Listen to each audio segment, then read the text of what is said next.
Says live.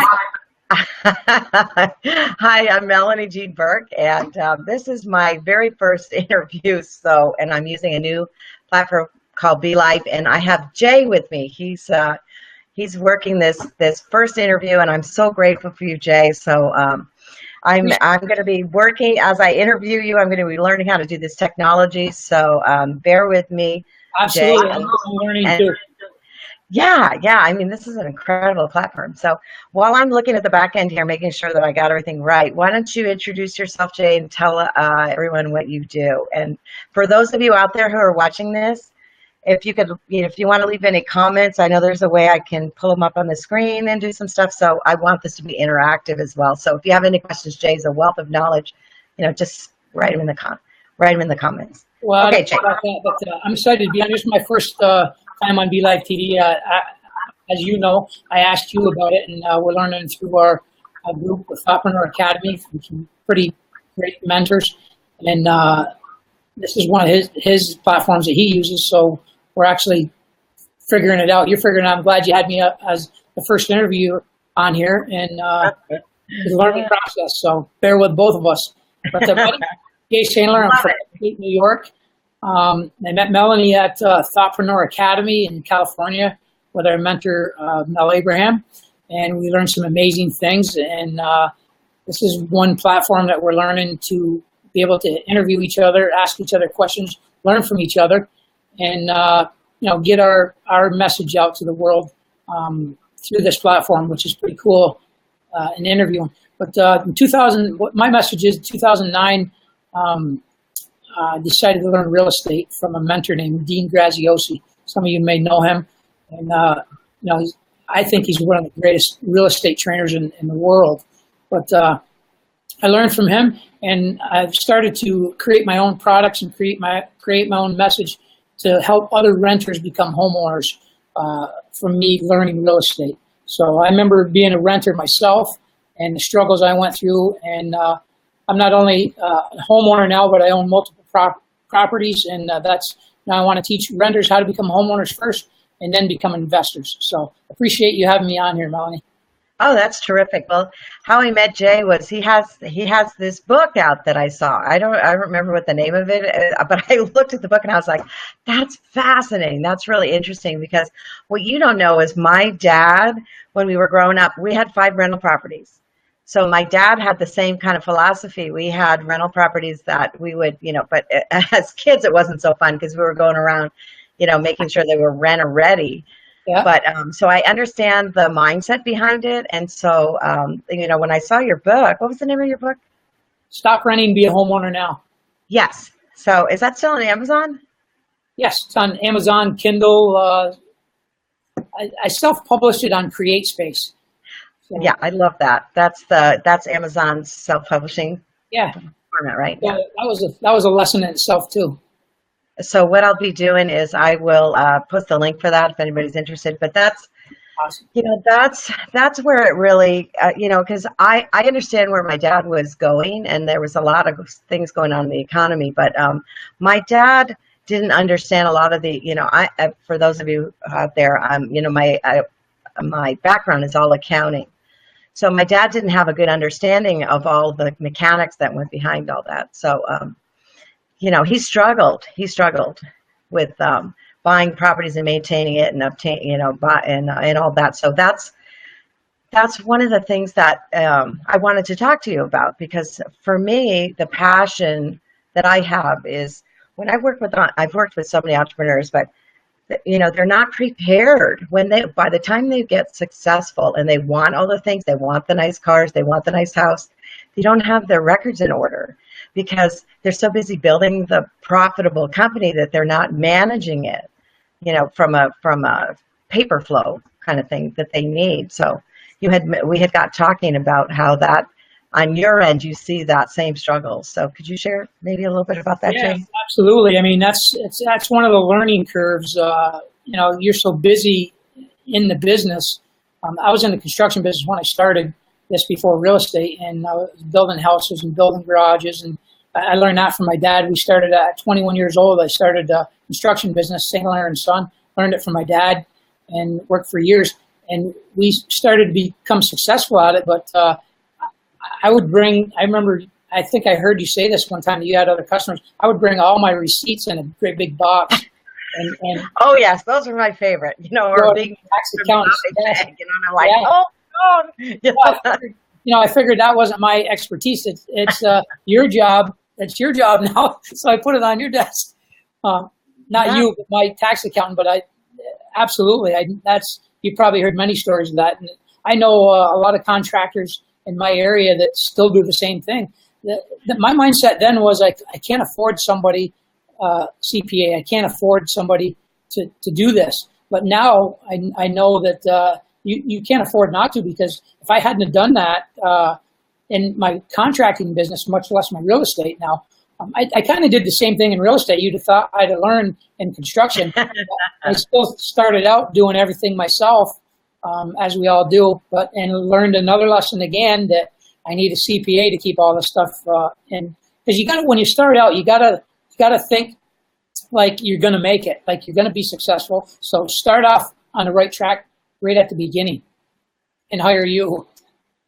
Yeah, well, I mean, and this is the part that I have the hardest time when I explain to an entrepreneur that your record keeping today is the bookkeeping. The records for today is what you're going to be buying your house. You're going to be using these records today to buy your house 2 years from now, and the car 2 years from now when you're successful.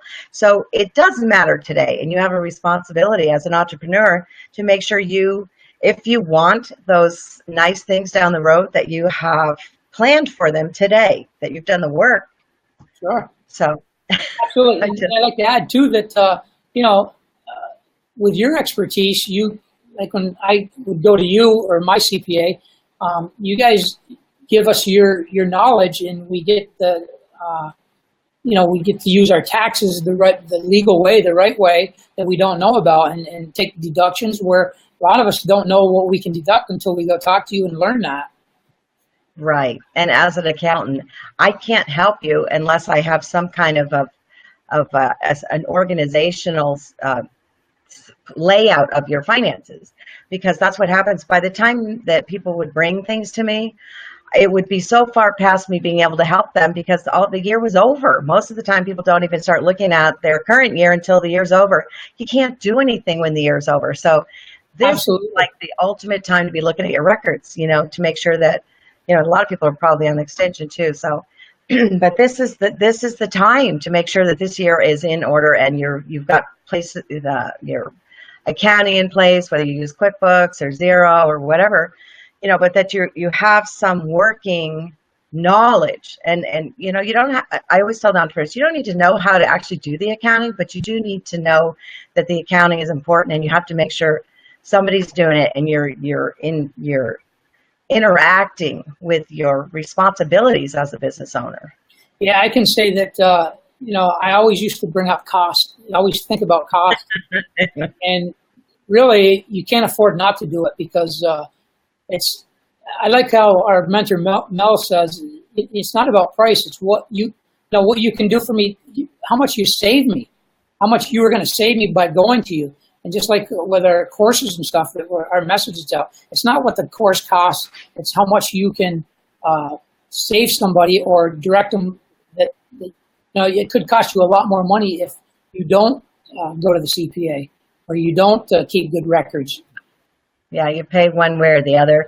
But my favorite one would be somebody would come in. The Nordstrom bag, they'd bring it in, and then they'd say, I have to pay you how much to tell me I owe them how much? It's just like, well, you didn't do anything. What do you expect? Exactly. I mean, somebody's got to put the numbers together in order to get, where you're going. Yeah, and it's such a peace of mind to go to the CPA and have everything organized. I mean, it's a big weight off my shoulders now. The best thing about it is, if you keep as you know this, you keep in contact with your CPA all through the year, as an investor, or a business, any business, is you can tell us what to do next before the end of the year. If we come to you at the end of the year, you don't know where to go. Like, if you're buying properties and you're making money, you might say, hey, look, you're making a lot of money. You need to either sell a property, or you need to, you know what I mean? You can direct to do the right thing before it happens. You have a lot more control over, you have a lot more choice and a lot more control. And it actually is more cost efficient to handle things along the way. So Jay, back to you. So like, would you have, there's a lot of people out there who are probably renting and things like that. What would you have that you would suggest to them? Well, I would suggest owning your own home. There's so many benefits to it. I mean, I can name off tons and tons of benefits, but right now renters are, in my opinion, throwing money away. Because they could, instead of throwing money away, you could be building equity. You build massive confidence when you own your own place. I can remember moving out of my parents' house when I was young and couldn't wait to rent on my own. And then I started throwing money away in rent. And I bet I was looking at some people my own age that was owning their own home. And then they were starting to not only own their own home, then they're starting to buy a new vehicle. They're starting to have investment properties. They're starting to do all kinds of things when I was still renting. And I said, I got to figure out what they're doing. Yeah. So what was the hardest part of all that for you? You know, was there something that you learned the hard way that you would pass on to somebody that might, you know, that would make a difference, that like if you could go back and do something different, what would you do differently? Yeah, I would absolutely, what I do different is I would find a mentor to learn this stuff before, because I spent years and years and years learning it on my own. Then finally in 2009, finally decided to get a mentor to teach me. And, you know, I remember what he said to me. He says, what you're paying for, Jay, is for speed. And if I'd have paid him, you know, it goes right back to how much you're paying somebody to do something. It's not how much it costs, it's how much it's going to cost you not to get them to take years to learn. Right. And a lot of people don't know, but you have a full-time job.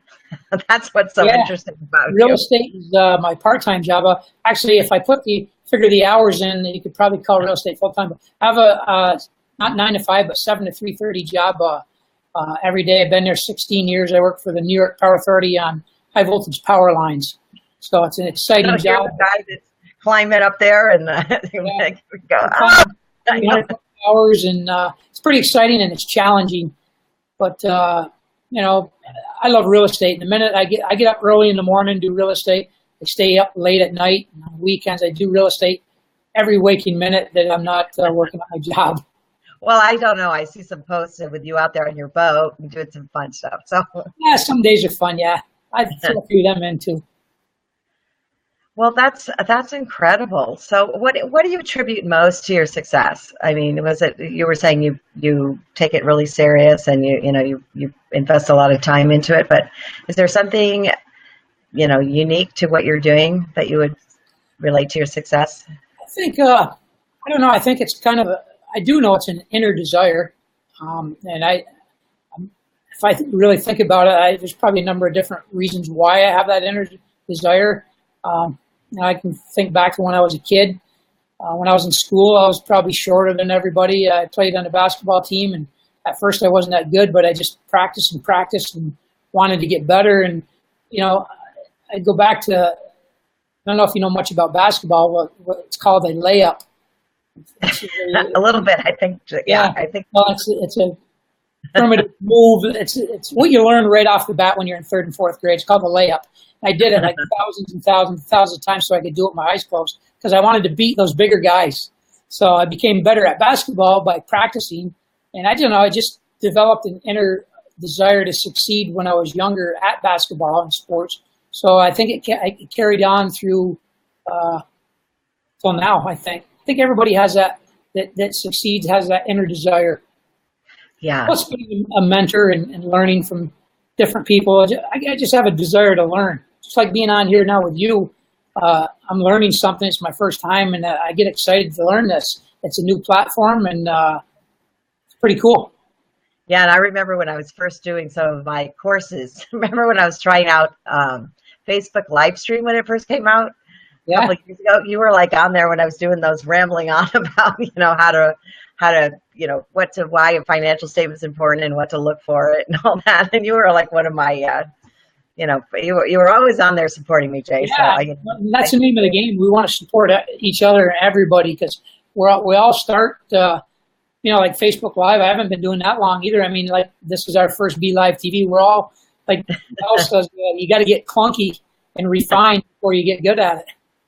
Yeah, as Brendan Burchard always says, bumble and fumble, and I always had mumbled my way through it. So it's like, yeah, and a lot of people don't want to do that. And we were scared to do that, but we did it. And, I know. We're climbing. Yeah, and it's fun. I had no idea that it would be so fun. Yeah, and it's great. So, where do you see yourself in a few years, Jay? I know a lot of people believe in the power of positivity and the law of attraction and all that, and visualization. What do you see for yourself down the road?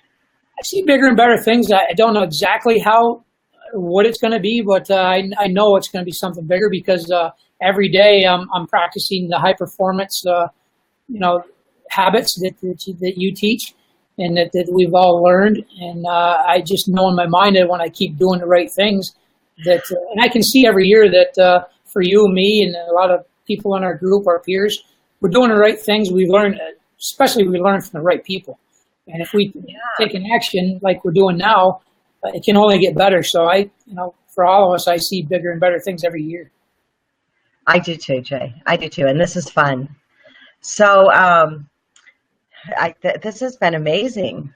So, are you, I think you said you were rewriting your book. Did I read that right? I'm working on, I say only 38 pages. Believe me, I never thought. I barely passed high school. I went into college. I actually quit college. So for me to write a book was just, I would never believe it. And I say it's only 38 pages. I want to make it a lot thicker book. I want to refine it. I want to get a lot more information in there. Now I've got to a point where I just want to help people get to a place where I am, because I actually can't believe where I am now, looking back to how I was in school and dropping out of college and just how I was. I was never a learning person before. I never used to like to read, and now I read, and hey, I wrote a book, so. I know, who'd have think, huh? Yeah, I know. I can't believe it myself, so I want to make it better. I want to make the book better, refine it, and give more information in it. So I'm working on it. It's a work in progress. That's true, and I know you have a course that you're going to be putting out there too, so. Yeah, I'm working on that too, like you are, and that's a work in progress. It's keep at it, keep doing it until it's done. When it comes out, we'll work on the next thing. That's terrific, Jay. I want to thank you for taking the time to, help me walk through this. And I'll post the link to your Amazon link. And if anyone has any questions for Jay, I know Jay, he's really good about getting back to you. Just leave them in the comments. And I'll also leave your page so that if somebody wants to, message you or whatever they can. Yeah, because like you, I got a lot of free videos on my Facebook Lives. I'm still learning, still doing them. Yeah. And Jay's got a lot of knowledge. He's got a lot of really good content. So especially if you're starting out or restarting, I know that people in my age group, there's a lot of people restarting or rethinking things or doing things differently, or sometimes you just have to start over, for different reasons in life. So it's a really valuable tool, to learn those, how to get from one place to another, because it can be really discouraging. Absolutely, yeah. Especially as you get older. Yeah, exactly. You wonder if it's worth it. So, but you've proven that for sure. So, anyway, I'm going to leave all this. And Jay, you know what I would like to, as I get a little more polished, let's jump back on and do another interview and catch up, see where we're both at, and I'll figure out how to share this with your audience as well and your friends. And for anyone who's been out there watching this with me, thank you so much for spending the time, and we'll look forward to, both of us, Jay and I will look forward to seeing you sometime in the future. Cool. Awesome. Okay. Love it. Thanks, Jay. Thank you, Melanie. Bye.